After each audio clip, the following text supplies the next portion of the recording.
اللہ سبحانہ و تعالیٰ نے قرآن مقدس فرقان حمید میں اپنے بندوں سے بڑے ہی خوبصورت انداز میں خطاب فرمائے ہوئے ہیں۔ چونکہ ہم نے قرآن پڑھنا چھوڑ دیا ہے، ہم قرآن کی تلاوت نہیں کرتے، یعنی تلاوت سے مراد یہ کہ ہم قرآن کو سمجھ کے نہیں پڑھتے۔ ویسے پڑھ لیتے ہیں مسجد میں آ کے، آدھا پارہ پڑھ لیا، ایک صفحہ پڑھ لیا، 2 پڑھ لیے، 4 پڑھ لیے، 2 پارے پڑھ لیے، دن میں 5 پڑھ لیے، جو توفیق ہوتی ہے۔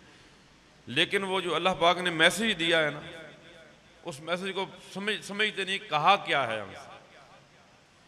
ہمارے موبائل پر اگر کوئی ایسا میسیج آ جائے جو ہماری سمجھ سے بالا تر ہو تو ہم بندہ تلاش کرتے ہیں بھی کس سے پوچھیں یہ میسیج کیا ہے، یہ مجھے کیوں آیا ہے، اس کا مفہوم کیا ہے، مطلب کیا ہے، اس کی میننگ کیا ہے، معنی کیا ہے، یعنی بندہ ڈھونڈیں گے پھر اس سے پوچھیں گے بھی یار اس کا بتانا یہ کیا ہے، مجھے سمجھ نہیں آ رہی۔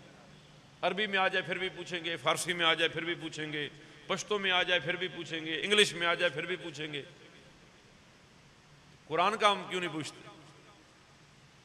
کہ اللہ پاک نے قرآن میں کیا فرمایا؟ جا بجا مالک کائنات اپنے بندوں کو جہنم سے بچنے کی ترغیب دلاتا ہے۔ چونکہ یہ زندگی جو ہے اس کا حساب تو دینا ہے، یہ تو طے ہے۔ ہم سارے مسلمان ہیں، ہم نے کلمہ پڑھا ہوا ہے، ہم دین اسلام کے احکام کے مکلف ہیں، احکام تکلیفیاں ہم پر لاگو ہیں۔ ہم نے ان کی کافر شراب پیے، جوا کھیلے، زنا کرے، چوریاں کرے، جو بھی کرے، جو کہ کافر ہے، اس سے بھی اللہ حساب لے گا، اس کے کفر کی وجہ سے جہنم میں دائماً ڈالا جائے گا۔ لیکن جو مومن ہے، مسلمان ہے، جن کو رب تعالیٰ نے قرآن کی نعمت حضور علیہ الصلوۃ کے وسیلے سے عطا فرمائی ہے، ان کا حق ہے کہ وہ قرآن پڑھ کر اللہ کی میسج کو سمجھیں، مصطفیٰ کی تعلیمات کو سمجھیں علیہ تحیۃ والسلام۔ قرآن مقدس فرقان حمید کی 1-2 آیات پیش کرتا ہوں کہ اللہ پاک اپنے بندوں سے مخاطب ہے، اور بعین ہی وہ ہم پر وہ ان کی وہ جو ہم پر ایپلیمنٹ ہوتی ہیں، وہ آیتیں اس دور کے مطابق لاگو ہوتی ہیں ہم پر۔ وہ کیا ہیں؟ فرمایا یا ایھا الذین آمنوا لا تلھکم اموالکم ولا اولادکم عن ذکر اللہ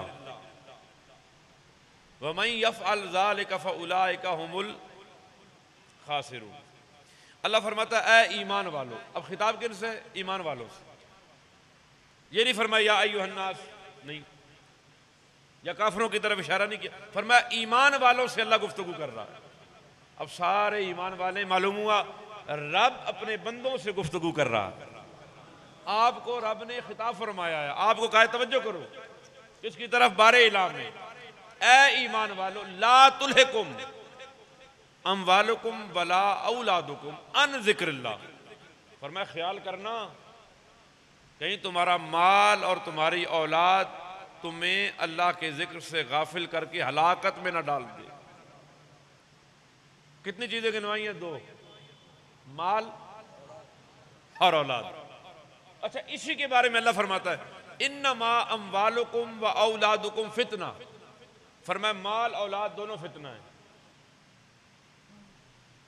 جن سے ہمیں شدید محبت ہے۔ الہاکم التکاثر حتی زرتم المقابر۔ اللہ فرماتا ہے مال کی کثرت نے تمہیں ہلاکت میں ڈال دیا، یہاں تک کہ تم نے قبروں کے منہ جا کے دیکھ لیے۔ یعنی 2 چیزیں گنوائی ہیں، مال، اولاد۔ انسان مال کیوں جمع کرتا ہے؟ اولاد کے لیے، جو اس کا فیوچر جو ہے نا، مستقبل، وہ روشن رہے، منور ہو جائے، آسائشیں ہوں، عیش و عشرت میں رہے، اچھے مکانات میں رہے۔ مال اس لیے کمایا جاتا ہے، کس کے لیے؟ اولاد کے لیے۔ اور اولاد کی محبت میں پھر وہ نہیں دیکھتا کہ میں کما کیا رہا ہوں۔ میں پچھلے دنوں تقریر کر رہا تھا چکوال کے علاقے میں، غالباً کس جگہ پر، تو ہمارے ادھر رواج بھی ہے کہ وہ جب کوئی بات پسند آتی ہے نا تو وہ پھر وہ خدمت بھی کرتے ہیں، پیسے دیتے ہیں۔ حلال و حرام کی بات ہو رہی تھی تو میں نے کہا بھی ہمارے نوٹوں کے اوپر بھی لکھا ہوا ہے رزق حلال عین عبادت ہے۔ وہ میں نے 100 کا نوٹ اٹھایا، بڑے عرصے کے بعد غور سے دیکھا، وہ دیکھا اس کے اوپر یہ ختم ہی ہو گیا، رزق حلال عین عبادت۔ وہ ہمارے نوٹ کے اوپر نہیں لکھا ہوا اب، یعنی وہ جملہ ہی ختم کر دیا کہ رزق حلال عین عبادت ہے، کیونکہ اب اس دور میں حلال و حرام کی تمیز باقی نہیں رہی۔ اس دور میں جس میں ہم بیٹھے ہیں، حلال و حرام کی تمیز باقی نہیں رہی، اٹھ گئی ہے، لہذا نوٹوں کے اوپر سے بھی ختم کر دیا، ابھی آپ جیسے مرضی